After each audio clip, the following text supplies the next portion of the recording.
Hey everyone, Susan Choi from the Food Institute here. I am thrilled to be standing here with Kamiel De Leur, CEO of Sevvy. Thank you so much for joining me. You're welcome, Susan. So what can we do for you? Yes, exactly. Well, first, you have to explain to us what is this very sleek-looking invention here. Tell us about Sevvy. Yeah, thanks. So what you're looking at are products which are Sevvy technology integrated devices, because we invented a new technology to cook your food in a very different way.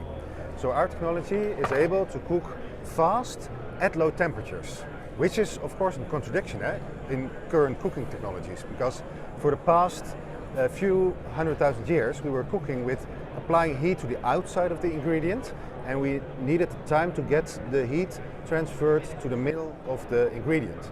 Our technology can heat every part of your ingredient at the same time to the same temperature.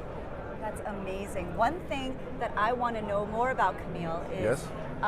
You guys say that you use less fat than you normally would in traditional cooking, and that this device also retains more nutritional value Yes. in the food. Can you explain to Yeah, us how is that possible? That's fully correct. So as we're cooking on low temperatures, we do not need baking fats, because if you fry a salmon fillet in a pan, you need the fat to distribute the heat in your pan. We do not exceed over 100 degrees Celsius, so the baking fats you just remove from the cooking process. Tell us more, show us the devices here. Yes. So here we have, you said that's the one pan model? Yeah, it's a one pan model with a specially 𝐟𝐶𝐻 has Vegas recipe menu in. We're going to cook the asparagus in here, okay. But of course with culinary passion we really need to have different cooking ingredients at the same time. So we developed here also a two pan model. You see here with nice cooking pans with a liter cooking content, where you can simultaneously cook, for example, a chili con carne in the left side and bake a cornbread on the right side to have a full meal.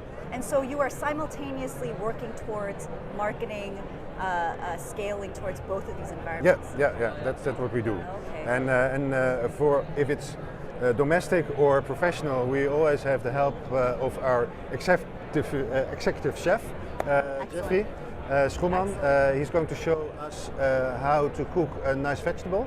We source here locally at the grocery store some green asparagus. I will show it here. They are so in some asparagus. yeah. Okay. So, and it's nice to see also the type of pan, because this is quite extraordinary. Because yes, the cooking unique. pans are not looking like that Yes. today. Yes. So we have left and right a metal sidewall, which is actually disclosing how we cook.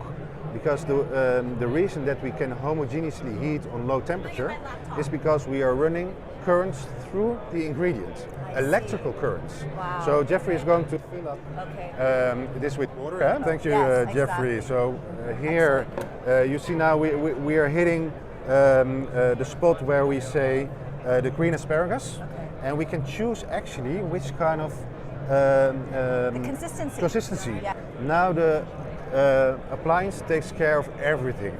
The timing is okay. There is a temperature probe sensing the heat or the temperature of the asparagus, again in degrees Celsius. That's what we're going to do. So now in a few minutes, 4 or 5 minutes, it will be done. How do you see the kitchen of the future? Do you see it a combination of technologies like this? Do you see it just with other traditional cooking methods? Do you see it an entirely transformed kitchen, where it's everything of the past is gone? What are your personal thoughts about what that future kitchen in the home is going to look like? So luckily our kitchens are always in development. So there's a constant change in how we cook. We believe that this could be a very beneficial addition to our cooking techniques. Also might replace some of the current techniques, but it will be always used in combination with others. Because frankly, we are really bad as technology in very local heating. So if you cook a salmon fillet and you like that crust on the outside, you definitely need to sear it afterwards. because we cannot apply just local heat to the outside of the salmon. I think that this can be playing a really good part in the future of cooking. But we don't have to wait, because we can do it right now.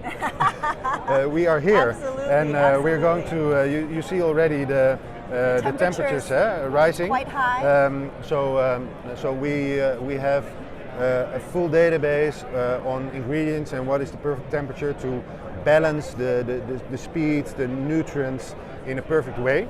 At the moment he hits 90 degrees Celsius. He will stay for 2 minutes on that level, and then Susan, I hope you will enjoy. Right there. Yeah, 3 minutes. 3 minutes on that Yes. one. And then I hope you will enjoy our asparagus here I can't at the wait CES. to try it. Yes. Yeah. Well, Kamiel De Leur, CEO of Sevvy, thank you so much for showing us this wonderful invention. Thank you so much. Thank you, Appreciate Susan. it.